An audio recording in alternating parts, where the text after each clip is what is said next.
Ассалаумағалейкумдер. Бұл Түркістан облысы Сарыағаш ауданы Көктерек елді мекені. Көктерек елді мекенінің ішінде мынау профсоюзный санаторияның ішінде жүрміз әзір. Профсоюзный санатория. Өкіметтің баяғыдан кеп атқан профсоюзный санаторияның ішінде осындай частный санаториялардың ашылған себебі қаншалықты шындыққа жарасады. Салма Караванның санаториясы қаншалыққа шындыққа жарасады бұл.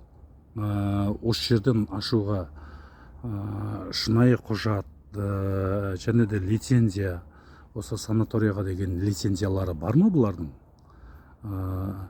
Түркістан облысы Сарыағаш ауданы. Бүгін Түркістан облыстан Көшербаев мырзамыз осы жерге бүгін санаториялар бойынша жиын өткізді. Жиын өткізу барысында біз бірдеңені білгеніміз, лицензия, шынайы құжат жөнінде өкіметке салық төлеп жатыр ма, жоқ па, соны білу. Және де мынау Түркістан облысы Сарыағаш аудандық гольф площадкасы, баяғыдан президентіміз Тоқаев мырзадан алдын Назарбаевтың уақытысындағы салынған гольф площадкасының жанында Салма Караванның санаториясы бар. Екінші санаториясы мынау тұрған санатория. Және де біз айтайын дегеніміз, Дархан ауылының ішінде орналасқан санатория Салма Караван. Соның жанында гольф площадка бар. Біз 2 күннен бері жаңағыдай өзіміз ауыл ара жастар іс-шара жүргізіп, күні кеше жаңағыдай іс-шара өткізуде ақылдасу есебінде кешке жақын сол жерге барып отырдық. Гольф площадканың жанына ол жерде охранниктер келеді, неғып отырсыздар деп сұрайды. Мақұл, ол кетті. Бүгінгі күні тағы бүгін жаңағы Түркістан облыстық әкімі профсоюзный санаторияға барша 64 санаторияның шипажайлардың директорлерін жинап жиналыс өткізді. Сол жиналыста мен де болдым. Сол жиналыстан шыққан екен жаңағы 8 адам комиссия мүшесінде жаңағыдай аралайтын болды. Түгел 64 санаторияны. Енді 64 санаторияны аралайтын болды. Сол мүшеге мен де өзімді ұсынып, ауыл белсендісі есебінде өзімді ұсындым. Осы жерге бірінші топ мүгедек өзім Артықов Нұржан Жұмалаұлымын ұсындық.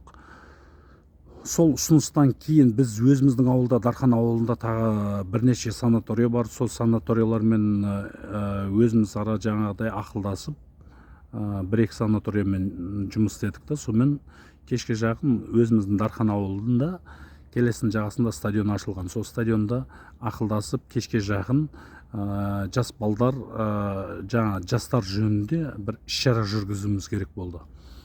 Іс-шара жүргіздік, өзіміз ақылдастық. Сонымен 4-5 бала ақылдасуға Салма Караван санаторияның жанында, гольф площадканың жанында бір ашық алаңға барып отырсақ, сол жерде охранник келіп бізге бір уәжін айтты. Бүгін біздің директордың туылған күні, сіздер берге отыруларыңызға құқықтарыңыз жоқ, біз жерден кетіңіздер дейді. Сонда біз өз ауылымызда тұрып, өзіміздің ауылға салынған санаториялар, гольф площадкалар, сонда өзіміздің туылып өскен жерімізде құқымызды өзіміз қорғай алмасақ, кейіннен келген санатория салынған адамдар сонда бізді ауылымыздан қуып атқаны ма? Сонда түсінбедім мен. Не мәселе екен? Бүгін ауылымыздың жаңа Салма Караванның директорының, санаторияның директорының күйеуінің туылған күні. Сіздер кетіңіздер берден деп охранник кепті. Сонда біз өз ауылымызда тұрып, өзіміз құқығымызды қорғай алмағанымыз ба?